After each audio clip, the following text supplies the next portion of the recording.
Hi everyone, ನೇಮಕಾತಿಗೆ ಹೊಸ ವಿಜಯವಾಣಿ ಬಂದ್ಬಿಟ್ಟು ಹೊಸ ಆರ್ಟಿಕಲ್ನ ಕೂಡ ಕೊಟ್ಟಿದ್ದಾರೆ. ತಿಳಿಸ್ಕೊಡ್ತೀನಿ ಪೇಪರ್ನಲ್ಲಿ ಏನು ಮಾಹಿತಿ ಏನು ಅಂತ. ಚಾನಲ್ಗೆ ಸಬ್ಸ್ಕ್ರೈಬ್ ಆಗಿ. ಮುಂದಿನ 5 ವರ್ಷಗಳಲ್ಲಿ ಇಲಾಖೆಗಳ ಖಾಲಿ ಇರ್ತವೆ, ನಿಗಮಗಳಲ್ಲಿ ಕುರ್ಚಿಗಳೇ ಖಾಲಿ 36 ತಿಂಗಳಲ್ಲಿ KPSC KA ಮುಖಾಂತರ ಬರೋಬ್ಬರಿ 8,157 ಹುದ್ದೆಗಳು ಮಾತ್ರ ಭರ್ತಿ ಕೂಡ ಮಾಡಿದ್ದಾರೆ. ನಿವೃತ್ತ ಅಂಚಿನಲ್ಲಿ 86,000 ಸಿಬ್ಬಂದಿಗಳು ಕೂಡ ಇದ್ದಾರೆ ಅಂತೆ. ಇದರಿಂದ ಏನಾಗ್ತಾ ಇದೆ ಅಂದ್ರೆ ಒಬ್ಬ ನೌಕರನ ಮೇಲೆ ಹೆಚ್ಚಿನ ಜವಾಬ್ದಾರಿ ಕೂಡ ಆಗ್ತಿದೆ. ಕಡತ ವಿಲೇವಾರಿ ಆಗ್ತಿಲ್ಲ. ಹೊರ ಗುತ್ತಿಗೆ ನಂಬಿಕೊಂಡು ಸರ್ಕಾರ ಆಡಳಿತ ನಡೆಸೋದು ಕಷ್ಟ ಕೂಡ ಆಗಿದೆ. ತರಬೇತಿ ರಹಿತ ಸಿಬ್ಬಂದಿ ಕೂಡ ಲೈಕ್ ಕೆಲಸ ಮಾಡ್ತಾರೆ, ಸಮಸ್ಯೆ ಕೂಡ ಆಗ್ತಾ ಇದೆ.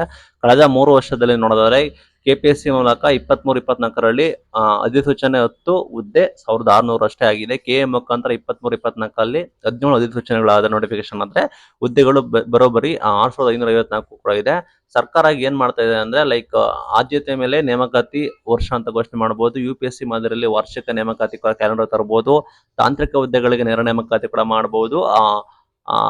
ಇನ್ ಕೇಸ್ ಅಧಿಸೂಚನೆ ಏನಾದ್ರು ಆದ್ರೆ ಕೋರ್ಟ್ಗೆ ಹೋಗೋ ರೀತಿ ತಡೆದುಕೊಳ್ಬೇಕಾಗುತ್ತೆ, ಆ ರೀತಿ ಮಾಡಬೇಕಾಗುತ್ತೆ. ಇಲ್ಲಿ ನೋಡೋದಾದ್ರೆ ನಿವೃತ್ತಿ ಲೈಕ್ ಯಾರೆಲ್ಲ ನಿವೃತ್ತಿ ಆಗ್ತಿದಾರೆ ಅಂದ್ರೆ 26ರಲ್ಲಿ 16,000, 27ರಲ್ಲಿ 16,800, 28ರಲ್ಲಿ 17,700, 29ರಲ್ಲಿ 18,100, 2030ರಲ್ಲಿ 17,159 ಮಂದಿ ನೌಕರರು ರಿಟೈರ್ಮೆಂಟ್ ಕೂಡ ಆಗ್ತಿದ್ದಾರೆ.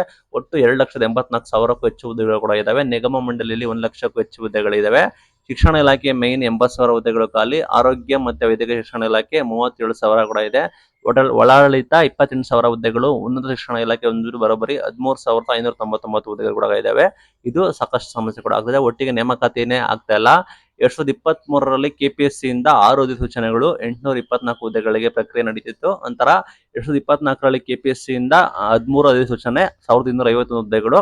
25ರಲ್ಲಿ KA ಇಂದ 4 ಅಧಿಸೂಚನೆ 1,600 ಹುದ್ದೆಗಳು ಮಾತ್ರ ಪ್ರಗತಿಯಲ್ಲಿ ಕೂಡ ಇದ್ವು. ಈ ರೀತಿ ಸಮಸ್ಯೆ ಕೂಡ ಆಗಿದೆ.